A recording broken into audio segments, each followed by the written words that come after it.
Morning po, papaalis na po ang bagyong Carina dito po sa Pilipinas at especially po dito sa Hermosa, Bataan. At tingnan nyo guys, yung malunggay na hinahangin-hangin lang ng bagyo, pinutol ko na. Ayan o. Ayan, yun yung nangyari sa amin. Yung bakod namin na yero, nilipad. Ayan o. Grabe yung bagyo. Ayan, pero kasi guys, hindi pa to tapos.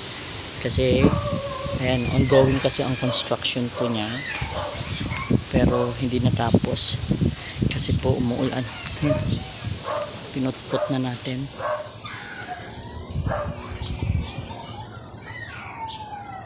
O, tingnan nyo naman nangyari sa mga halaman, oh. Grabe yung hangin kasi at ulan. Tingnan nyo naman po nangyari sa lona namin, nabutas na.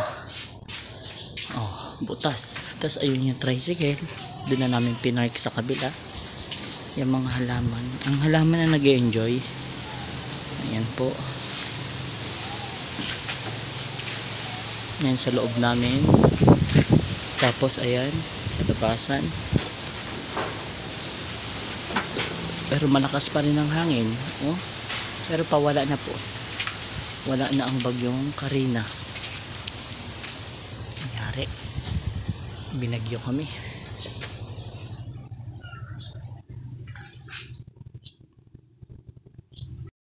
Yan, winawalis natin yung mga dahon.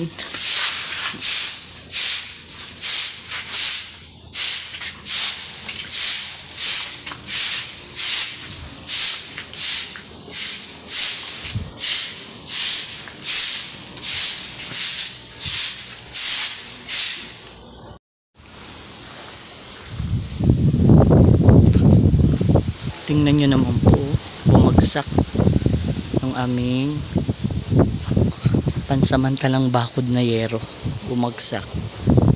So dahil wala na pong ulan, ayusin namin yan. Pansamantala lang kasi ayusin naman na yan eh. Lakas ng hangin. Itatayo lang namin, pupostehan lang namin ng bago. So guys, ayan, nagawa na po namin temporarily. Pero nakita nyo naman po yan, umuulan na, lakas. Ang lakas ng hangin. Kasi, nung bagyo yan, nilipad yan dyan sa kalsada. So nataranta tayo, kinuha natin bigla. No, parang walang nangyari. Tapos binalik natin. Pero yan, titingnan natin kung matibay na. Maraming mga brace yan. At saka mga alambre. So kasi yan, ipinapagawa namin yan eh. Pero inabutan na ng bagyo, kaya yan, stop muna sa paggawa. So guys, salamat po.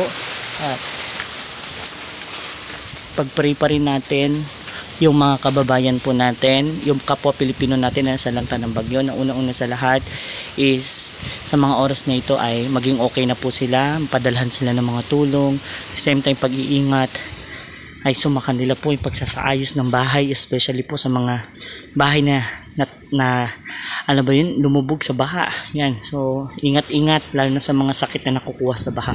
So ayan na po, maraming salamat po sa inyong pagsubaybay at happy 5K subscribers na po tayo. Salamat po sa lahat ng nag-subscribe po sa atin at pagpalain po kayo ng ating Panginoon. God bless you all po. Ayan na po, siguro naman safe na yan kasi po mag-church kami sa linggo, kailangan ko po yan ayusin. Bye bye, God bless you all.